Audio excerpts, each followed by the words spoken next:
Good evening, Lords, Your Excellencies, and distinguished guests.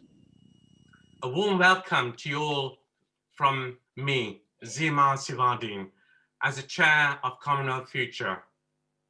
Today's Commonwealth Future webinar will address sustainable healthcare and sanitation in a changed world beyond COVID-19 and cooperation across the Commonwealth.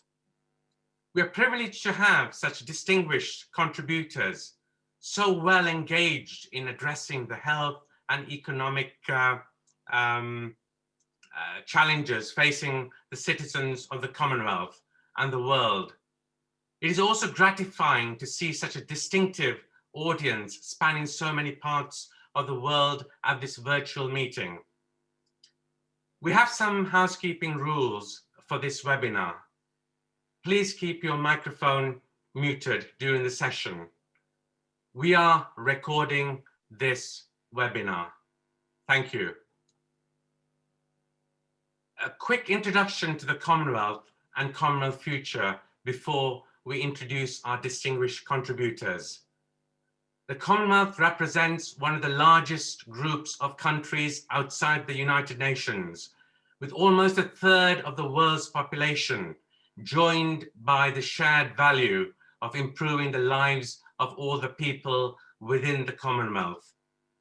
If recent times has taught us anything, it is this: when united in a cause, our humanity shines through. We are looking out for one another, appreciating others in society like key workers who often get overlooked. With this in mind, I want to share the work we do here at Commonwealth Future. We are not for-profit, non-political organization run by like-minded people who use our collective skills and knowledge to strive for an optimistic future for all our brothers and sisters across the Commonwealth. We are very honored and privileged to have inspiring individuals, entrepreneurs, business owners, and community champions who share a common vision to instigate positive change. We're still in our infancy stage, but have genuine ambitions. Commonwealth Future is dedicated to alleviating deficiencies in human vision. At the same time, we highlight initiatives aimed at improving the welfare of citizens and cooperation within our Commonwealth, which is a force for greater well-being and harmony. A common theme throughout our webinars is a 2020 vision we established here at Commonwealth Future to improve people's lives regardless of geography, gender, financial status, through access to better eye health. Called 2020 Vision, Optometry and Correctable Vision, its purpose is quite simple. Good vision opens many doors and opportunities, be it learning, keeping fit and healthy, fulfilling personal and professional potential. It also enhances quality of life, from seeing your family to playing a sport. In the United Kingdom, we take this for granted, thanks to the excellent care we have access to. But we are mindful this isn't consistent across the Commonwealth. We want to change this. Let me now introduce you to the Right Honourable, the Lord Paul Boateng, PC, DL. Lord Boateng is a barrister brought up in Ghana and the United Kingdom, being first elected to Parliament in 1987. He served in the Cabinet as Chief Secretary to Her Majesty's Treasury and latterly British High Commissioner to South Africa. He's currently on the board of the Ghana International Bank. He chairs water and sanitation for the urban poor, operating in 6 African countries and Bangladesh. Lord Boateng also sits on the board of the Syngenta Foundation for Sustainable Agriculture in Switzerland, the Health Advisory Board of Gilead Sciences, the US pharmaceutical company, and the advisory board of Wilton Park, the United Kingdom's Foreign Office think tank. It is primarily in relation to his role as chair of the Water and Sanitation for the Urban Poor that he addresses challenges and opportunities for sustainable healthcare and sanitation in a changed world in the face of COVID-19. Commonwealth Future is honoured to welcome Lord Boateng. Lord Boateng. Thank you very much indeed, Dr. Zivadin. It's a pleasure to be addressing this issue under the auspices of Commonwealth Futures. We come together globally to confront this global challenge that is presented by COVID. What I see in my work, whether it is in Africa or indeed in the Indian subcontinent, in Bangladesh, is a real sense that COVID presents us with a challenge, yes, in the context of a crisis, but also an opportunity to rethink how we deliver and deliver to all in a way that is inclusive, in a way that addresses basic human needs. And there's no more basic a human need than good health, water, and sanitation. If you take Africa as an example, at the moment, the continent is confronting a exponential growth in the virus and its impact. Its impact has been both on health and more widely on the economy, which also presents its own threat to health and well-being, because Africa relies on a global economy that has and presents a market for its goods. So when the global economy is hit, as it has been, in terms of the collapse in demand, that impacts adversely on Africa. So there's a threat to jobs. And when people are deprived of opportunities for employment, a threat also to their well-being and health. But if you take health as the primary issue, as the primary focus of the crisis, it's been made that much worse in terms of the impact of COVID on the African continent by the high existing disease burden and by fragile health systems. So the continent faces a disease burden that is nearly twice the disease burden per capita compared to the rest of the world. We have one hospital per million people, one doctor per 10,000, one hospital bed per 10,000. So real fragility. And the challenge, therefore, is to come up with a response to COVID that is sustainable and that builds a health service and a health infrastructure on the continent that develops resilience on the one hand, that also, and importantly, addresses the immediate needs in terms of resolving COVID's challenges, in terms of containing the outbreak by flattening the curve and providing adequate care to confirmed cases. All of that has to be done, but also we have to build resilience to respond to emergencies going forward and to ensure that health services on the continent are able to continue. And so that means developing outbreak response capabilities and reducing potential mortalities due to disruptions in essential healthcare services. Because, of course, the biggest killers on the continent are not, in fact, COVID related. They are malaria, tuberculosis, HIV/AIDS, and indeed those diseases and conditions that arise from malnutrition. So it's important to make sure that we address the issue of resilience and sustainability. and to do that in ways that take the opportunity across the Commonwealth, not just in Africa, but on the subcontinent, in small island states, as well as in Africa, to reimagine what a reformed health system would look like for the long term.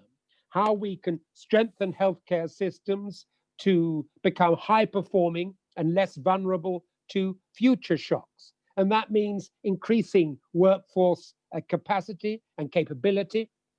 It means implementing digital health solutions and the huge opportunities that are presented there, and also identifying alternative models of health financing. And I want to say something about health financing because it goes not just to the issue of the COVID response, but to wider concerns around health.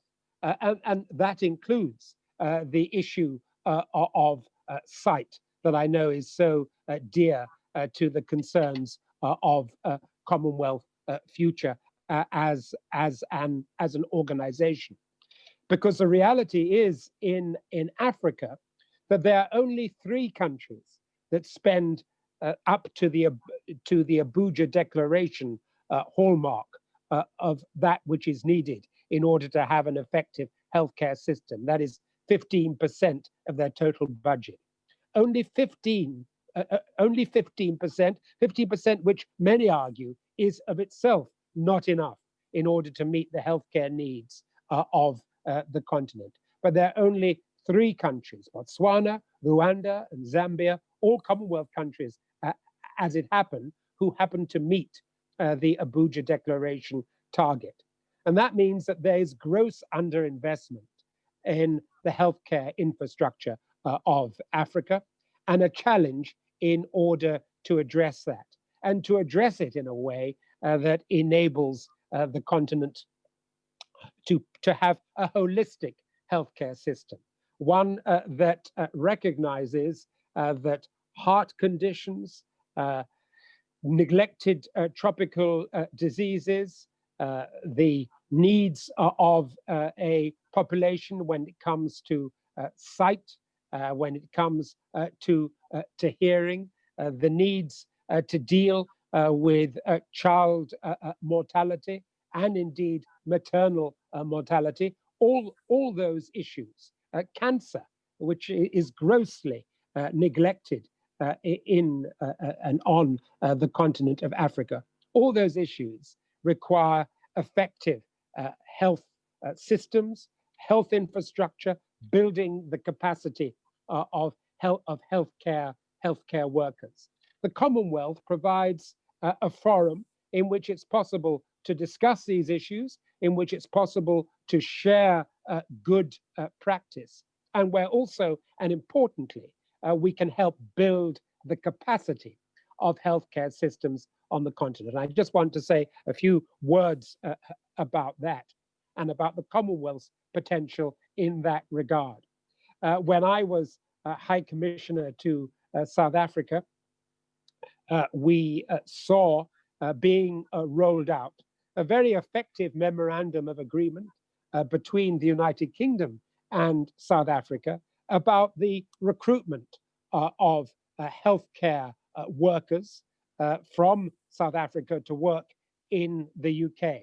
The fact of the matter is that the needs of South Africa in terms of its healthcare workers far exceeded those of the UK, and yet the UK was recruiting healthcare workers from South Africa. That was something that the 2 countries agreed to address together.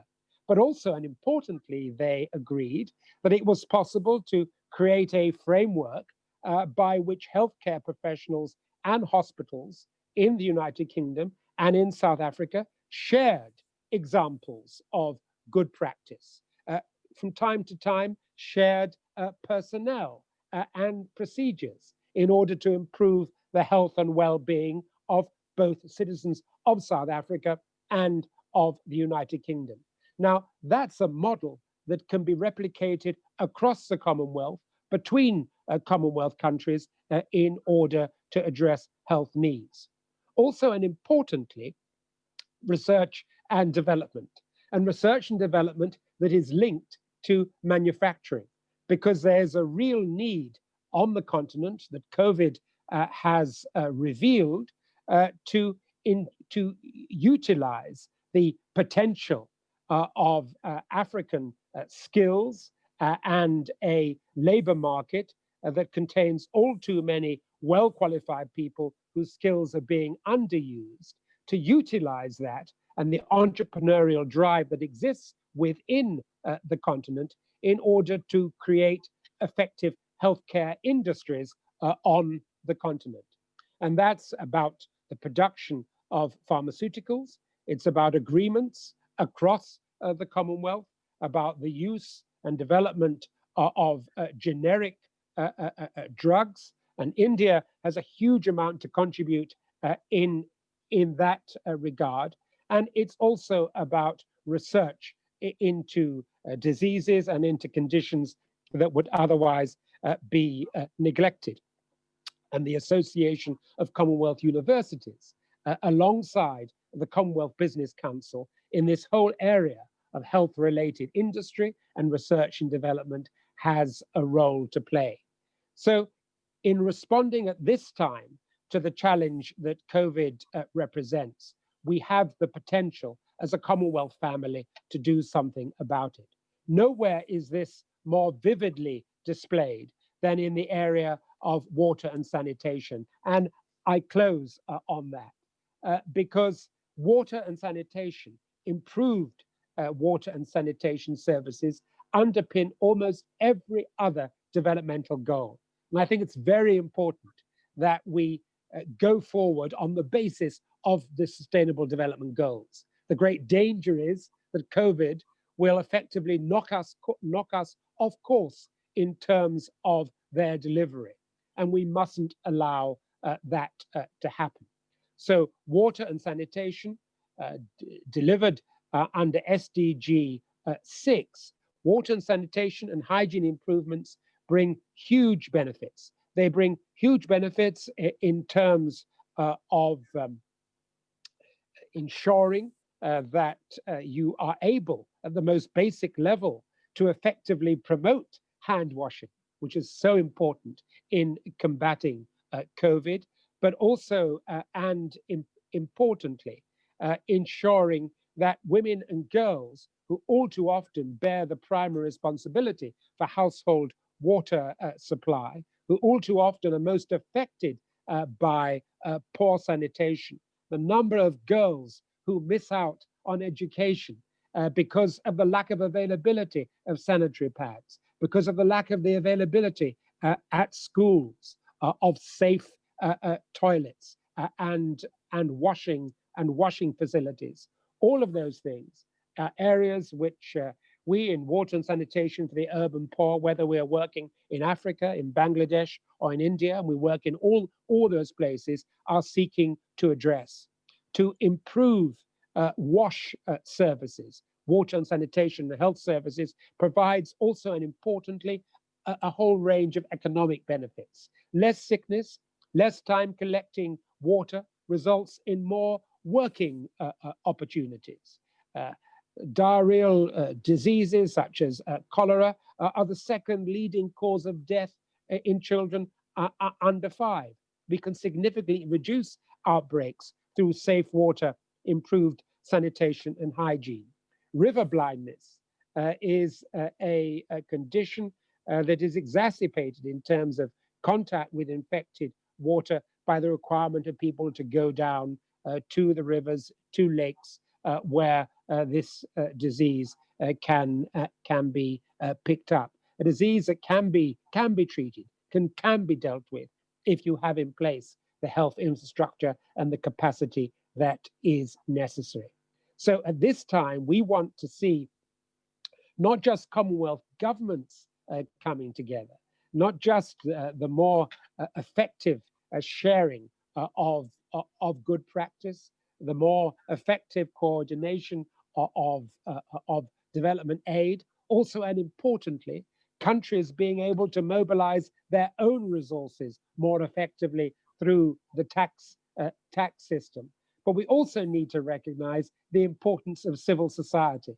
The good news in Africa has been that Africa has been able to combat the virus in the way that it has.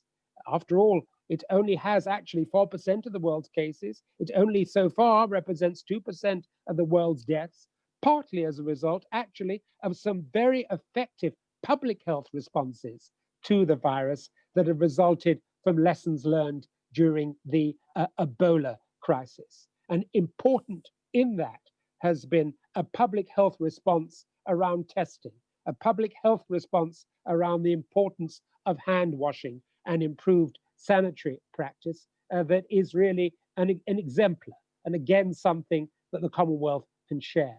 And in that, the partnerships between the private sector and the public sector, between government and civil societies, between traditional leaders, traditional healers, and the wider communities in which they operate, all of that has been important. So it's about partnership and it's about cooperation. Those are the things that the Commonwealth stands for, and those are the things that we need to turn to as we combat this global virus. Thank you. Thank you very much, Lord Boateng, for your insightful and inspiring presentation, looking beyond the challenges to what can be done to overcome them. You've answered a lot of my questions, but I've got one question, if I may ask you. We all know that good health is the basis to good quality of life. It's a right we should all be entitled to. What does good health mean to you personally, and how has access to quality healthcare enabled you to achieve everything you have in your personal life and career, both in the UK, Ghana, and as High Commissioner in South Africa? I grew up as a little boy in the Gold Coast, Ghana as it became, in Africa. And one of the things that I hold with me in my mind as a memory from that time is the way in which in Ghana they rolled out a polio vaccine.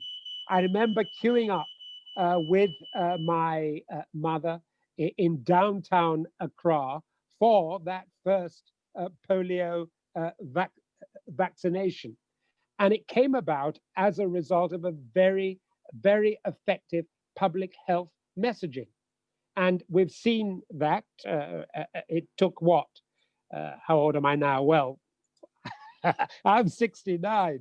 And so it took about 60 years for polio to be totally eradicated on the continent. Indeed, the last bastion fell in Nigeria just a few months ago. And the lesson from that is effective public health requires civil society engagement. It requires mums and dads being prepared to take the children to be vaccinated. But it's not just a question of immunization. It's also a question of wider public health responses, because another memory I have as a child growing up in Ghana is the battle against malaria.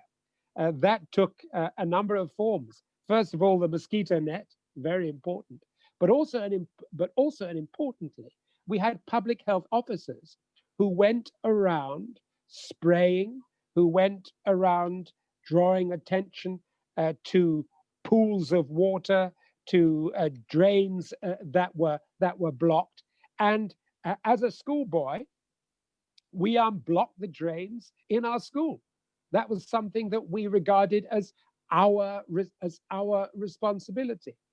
In the village in which I was christened, in the eastern region of Ghana, in Achim, the traditional leadership would call us out in order to ensure that the drains did run freely, that there would be public works projects that were designed to clean up the place. So I think what I learned and what I've learned growing up in Ghana. What I've learned is the importance of public health. It's not something that we can simply leave to government. It's something where we do need a partnership. We need a partnership between the private sector and the public sector, between civil society and government. So that's been my lesson in public health growing up, and it's a lesson that I sought to put into practice when I was a minister in my first ministerial appointment as a junior minister of health. When I remember that one of my first tasks was to go out and about the country in a hand washing campaign. You know, we had a hand washing campaign because we wanted to reduce infection in our hospitals in the UK, and that was in 1997. So hand washing is important throughout the world. It's something, you know, where all of us have a responsibility, and I think we can share good practice in that. Wonderful, thank you. I mean, it's more important than ever, the importance of hand washing now due to COVID-19. Thank you very much. Very interesting, Lord Boateng. I now have great pleasure in introducing Her Excellency Karen-Mae Hill, High Commissioner of Antigua and Barbuda to the United Kingdom. Antigua and Barbuda is an independent Commonwealth country comprising its 2 namesake islands and several smaller ones. Positioned where the Atlantic and the Caribbean meet, it's known for reef-lined beaches, rainforests, and resorts. Her Excellency Karen-Mae Hill served as the Managing Director of Trium Bank and Trust Limited for 8 years and has developed a wealth of experience in financial services, regulation, and management. She's a qualified English barrister, having completed pupillage at 3 Verulam buildings, a leading commercial chamber in London, and was called to the Eastern Caribbean Bar in 2010. She has taught at a secondary school and worked as a senior lecturer in business law at the Antigua State College. High Commissioner Hill holds a Bachelor of Law with French Law and Language degree from the University of Leicester, England. She also holds a Master of Philosophy in Development Studies from the University of Oxford, England. She is a Rhodes Scholar, Honourable Society of Grace in Prince of Wales Scholar, and an Antigua and Barbuda Scholar. Much of her work has centered on youth, education, performing arts, climate change, gender equality, and trade and investment. I'm privileged to introduce Her Excellency Karen-Mae Hill.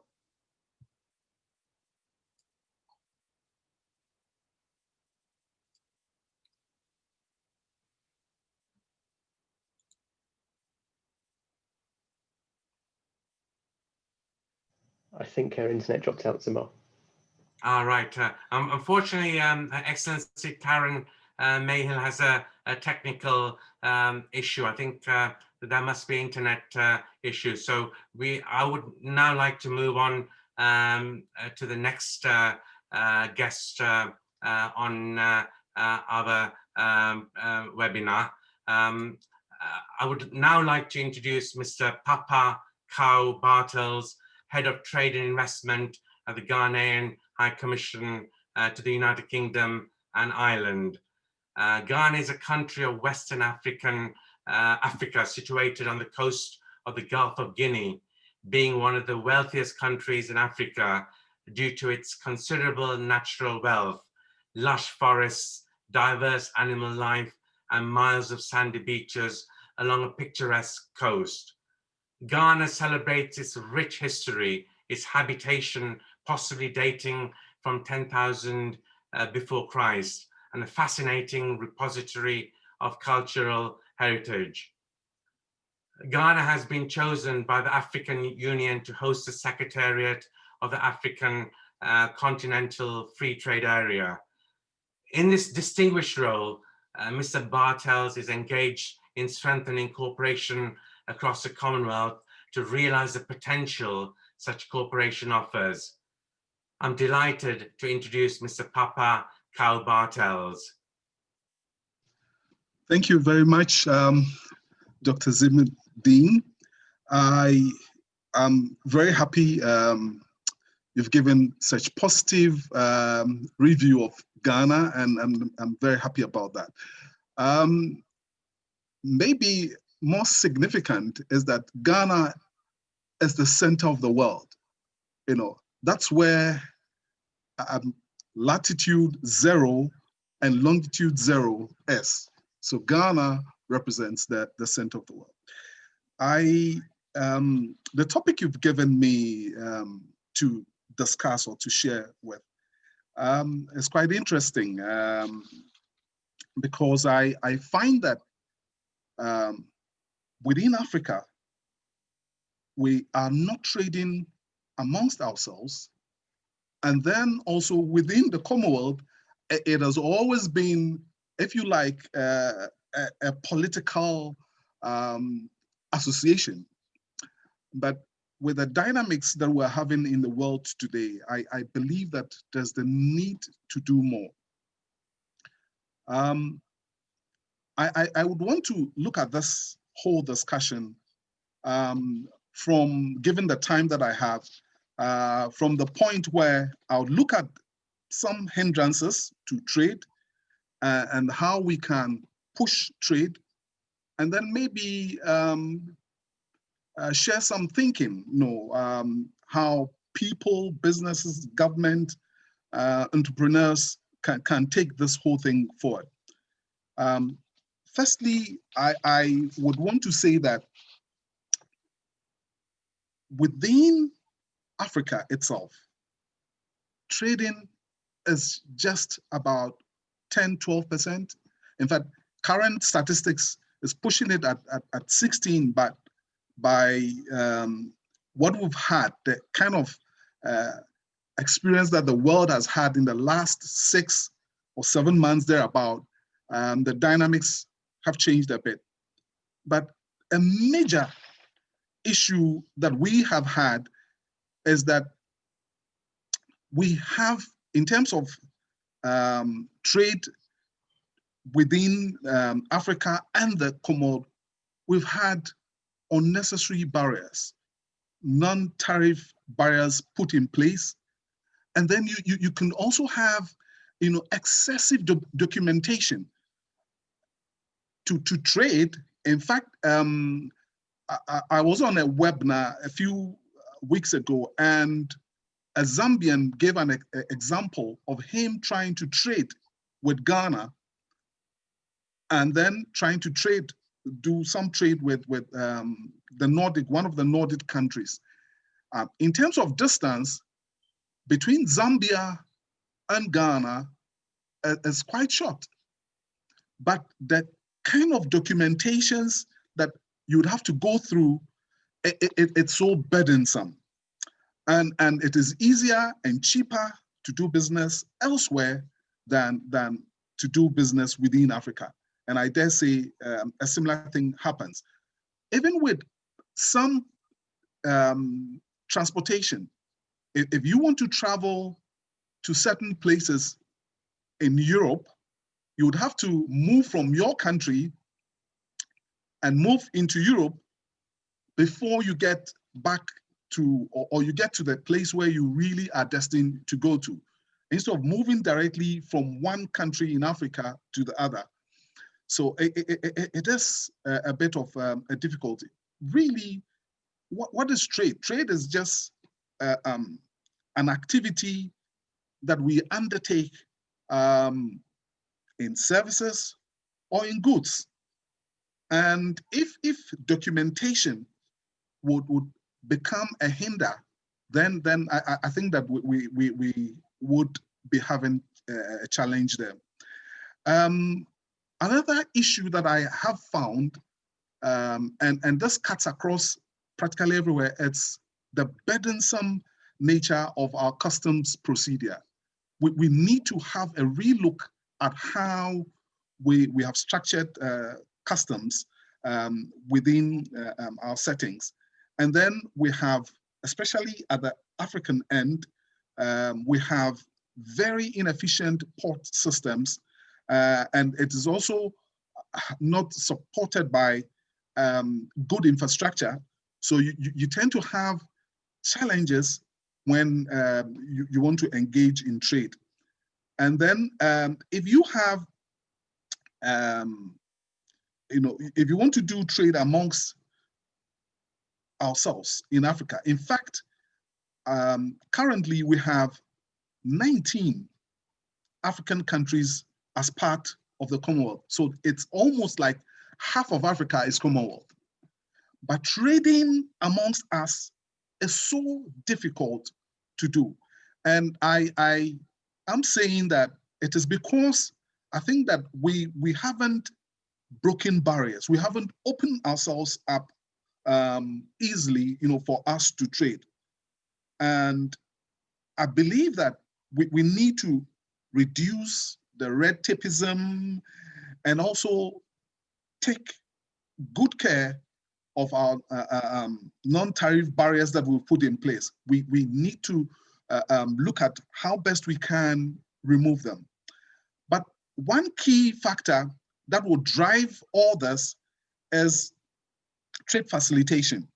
And trade facilitation would reduce, cost of goods that we move across our various countries.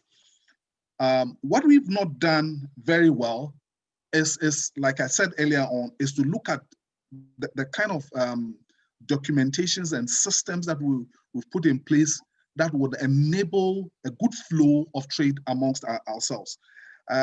Some experts believe that if we can handle that, then we can probably show up exports by, like, say, 12.5%, 17%. And if that happens, the impact is not just on the prosperity of the country, but the people within the country itself would also prosper.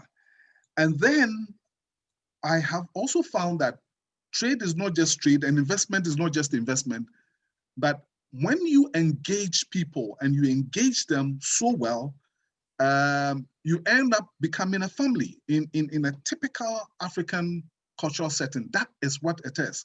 So that you can always point to a country or a person or a business that you can rely on. And if we can take these barriers and also look at trade facilitation, then we can ensure FDIs coming into the country. I think that is very critical. FDIs that come into Africa is basically, remittances and then investment that people do. And then, of course, other forms of government-to-government engagement. I think that currently we've had some jolt, that these figures have gone down.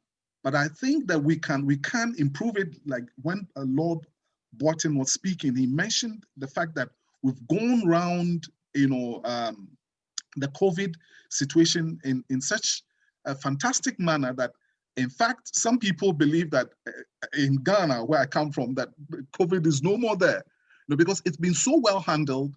We've enforced certain protocols that is ensuring that the disease is coming up, and data that we're having coming out currently from IMF, the World Bank, is indicating that there's a sharp turnaround for most of the African countries. Even though the COVID is still there, the numbers are going up. I can mention my country, for instance, Ghana, where FDI, GDP, growth is just going up, even though we've had COVID. But in all this, I think that the key to Africa and the Commonwealth engaging very well is when we harness and deploy technology. We haven't done that much, in doing business amongst ourselves. We still are doing quite a bit of paperwork, hard, core paperwork, which under the current circumstance and the COVID situation might not just go well. So if we can do that, and then also ensure that there is some standard documentation. We have so many documentations amongst countries, amongst blocks, and that is becoming a bit of a difficulty. I mentioned the fact that a Zambian dealing with Ghana was so difficult that he would prefer dealing with somebody else in Europe.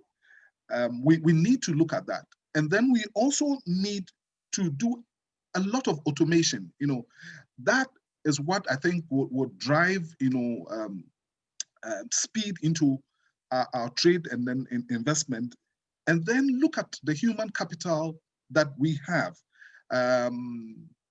How are we, propping up or shoring up our human capital needs to engage in the current dispensation that we are in?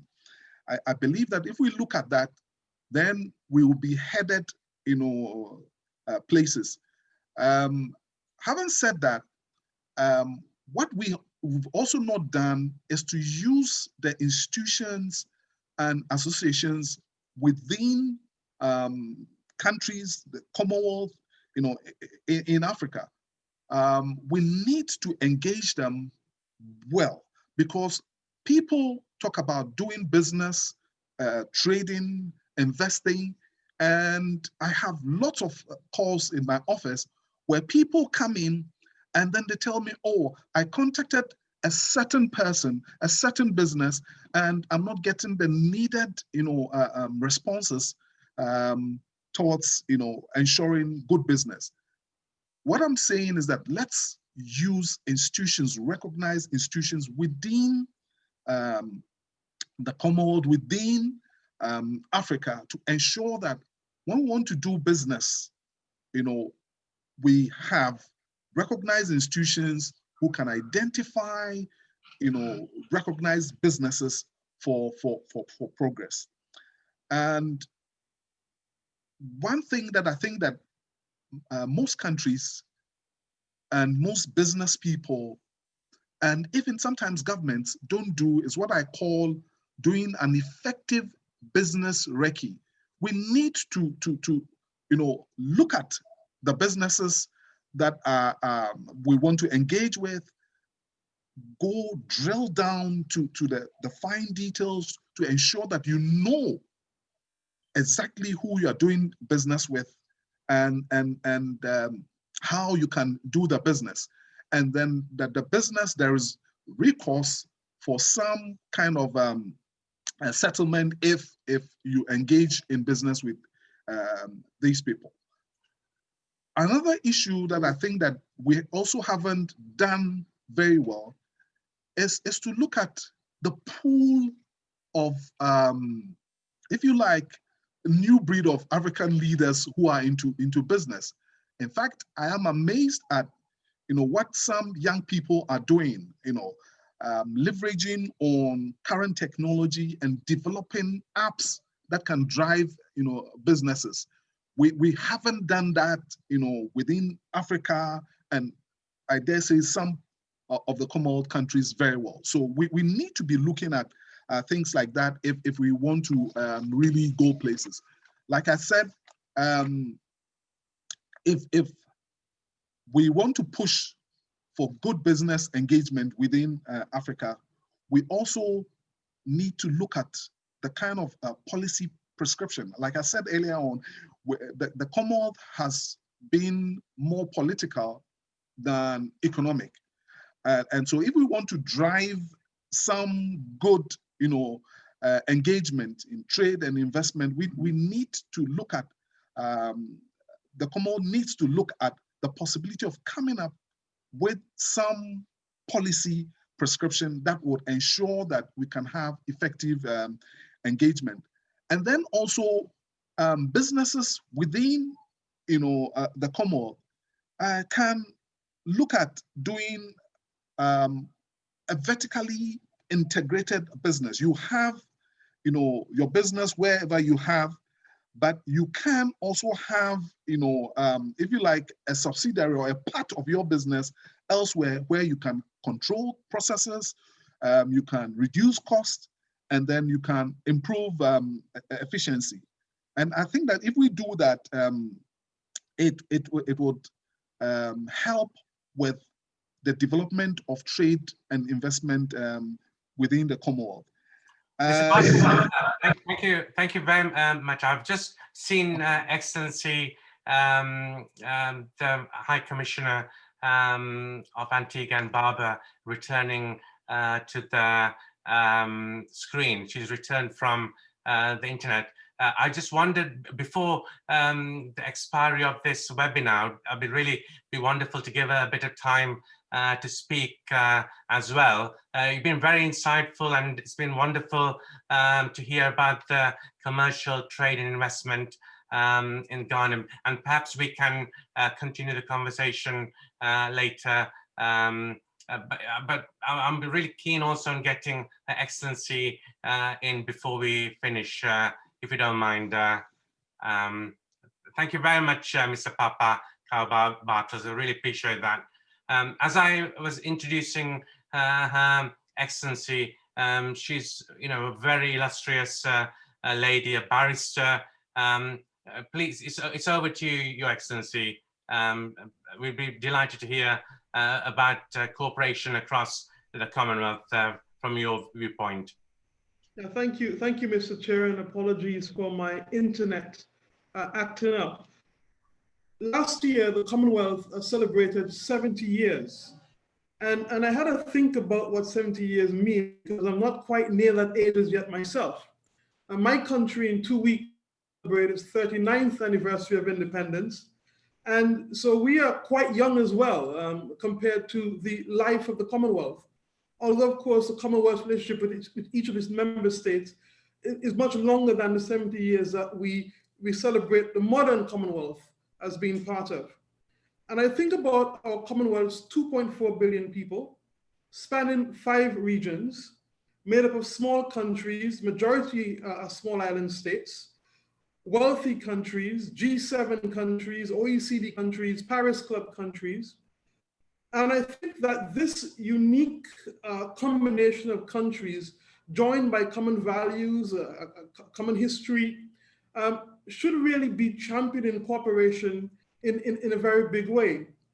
And I think back a bit of history to the apartheid era and the role that the Commonwealth played in being one of the strongest advocates to end the scourge of apartheid. I think about the Commonwealth's work on climate change and the 2016 leaders' statement that preceded the Paris Agreement and has been widely credited as one of the fine examples of Commonwealth consensus and cooperation on a global issue. And I think again this year about COVID and about what it has really thrown up about the importance of Commonwealth cooperation, especially for the smaller states and the most vulnerable states. And the speaker just before me was speaking about it being perhaps more political and less trade and economic oriented, although I know that there's a lot of effort to try to create more around the Commonwealth advantage, which is that we have similar legal systems, so we should be trading much more than we currently are. I think about the fact that the Commonwealth is made up of about 42 small states, and 38 of the world's small island states are, 32 of the world's 38 small island states are within the Commonwealth. So what does this really mean for us with respect to cooperation? It should really mean that the Commonwealth is well placed, perhaps even best placed, to champion particular causes as it did in its history with apartheid and even climate change. Now this year, Commonwealth health ministers met for their 32nd meeting, and it was heartening to see Commonwealth health ministers pledge to cooperate across delivery of healthcare for all countries, in particular on the issue of access to vaccines and treatment for COVID when they become available. Now, I don't know if many of you are aware that during the COVID, the height of it in March, April, May, countries like mine could not place an order for PPE. we were being told that our orders were too small. So there was I trying to buy 5,000 masks compared to another country buying 50 million because of their population size. And we were told your economies of scale are too small. And it was the Commonwealth that came together to assist with this. The UK, for example, convened a global summit on vaccines, and there was a pledge across those in attendance to do all possible to ensure that when a vaccine is developed, as treatments become better for COVID, that it is accessible to all countries. I think of India, one of the champions of the Commonwealth, one of the fastest growing economies in the Commonwealth, one of the largest country in the Commonwealth in terms of population, and the work that it did in supplying ventilators and even financial support for Commonwealth countries to deal with the pandemic so far. But not just in health are we seeing the Commonwealth cooperate in a big way. And I just want to use examples from this year that have really been, in my view, pivotal and critical and shows the value of the Commonwealth as an advocacy platform. Recognizing the increase in domestic violence as a result of the lockdown. And I think we've all seen the staggering statistics about the calls around domestic violence. The Commonwealth re-energized its Commonwealth Says No More campaign, and all 54 states in a coordinated fashion have said no more to domestic violence in a major campaign that was rolled out just a few weeks ago. I think about our foreign ministers who met just also about a week ago and signed on to a declaration against racism, looking at all of the challenges that we've seen this year around the protests and about the issue. And I'm one who always says that the Commonwealth is actually a response to centuries of inequality and unfairness. It is a response that we would associate now as equals, as voluntarily. And yes, it's not a perfect organization, but it is a response. Yes, we have more work to do, but we must never forget that our Commonwealth was created, just like the United Nations rose out of the ashes of World War II. It was created as a response to an issue that was unfair and unjust. My Prime Minister has called at the United Nations level, and recently he assumed the chairmanship of the Commonwealth Finance Ministers, for something called a SIDS Compact, for a compact that will look at the way that the Commonwealth can advocate for global rules surrounding concessional financing and access to ODA to be changed to better reflect the realities of countries that need it the most.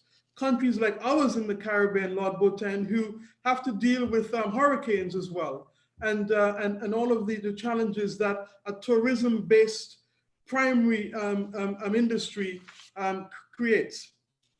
And so the question about cooperation across the Commonwealth is a timely one. And next year, as we look to Kigali, if we really can have our heads of government meeting in June next year in Rwanda, I think the question of how we cooperate and in what areas we cooperate to bring the greatest value to all our members will be critical, because none of our members, whether it is the richest of us or the not so wealthy of us, have been left unscathed by this pandemic. But what we do have is an association of nations of varying demographics, of varying skill sets, of varying strengths, and the collective of these countries should mean that our Commonwealth is at the forefront of advocacy on global issues. And so I want to leave it there because I know that we're running out of time and there are other speakers, but I hope that the next 70 years, if our lives are spared to see it, we will not be discussing the demise of the Commonwealth, but we'll be discussing a re-energized Commonwealth, which has recognized the challenges that COVID have highlighted and responded in a relevant and practical manner to these challenges. And I'll leave it there. Thank you, Chair. Thank you very much, Your Excellency. Thank you, Lord Boateng and Mr. Bartels, and all three we can listen to all day. It's very interesting indeed. I would now like to welcome Mr. Rudy Page and Mr. Graham Robertson, International Ambassadors of Commonwealth Future, to give their personal thanks and conclude the session. Thank you. Thank you very much for that, Zimar, and many thanks to our distinguished speakers. And thank you all for attending. And we hope you enjoyed this webinar. And we look forward to you being involved in our future webinars. And you can find out much more about the work of the Commonwealth Future at cwfuture.org. Thank you very much. And just very briefly from myself, again, thank you to all of our speakers today. We're all connected to people. We all have other people in our lives. I know the people on the webinar today are so well connected, and we are doing our best to deliver what I find, and I'm sure all of you find, are intriguing and interesting discussion. And tonight was no exception. It really was wonderful. If I could put a request out to all of you to share Commonwealth Futures link with your friends, your colleagues. We need more people on these sessions if we can. And if we can have more speakers similar to the quality of speakers, it will be wonderful for all of us. And I know we were hoping to have Dr. Joanna on the call this evening as well. I don't know if that was a technical issue, but hopefully we can invite her back another day. And please just share Commonwealth Future Link with your friends and colleagues. Think of other speakers, other topics, and please join us next time round, everyone that was there tonight, and we really appreciate it. And thank you so much. Sorry we didn't have more time for questions. It would have been good, but it was a fascinating evening, and thank you again, and we see you next time. Please join us. Thank you.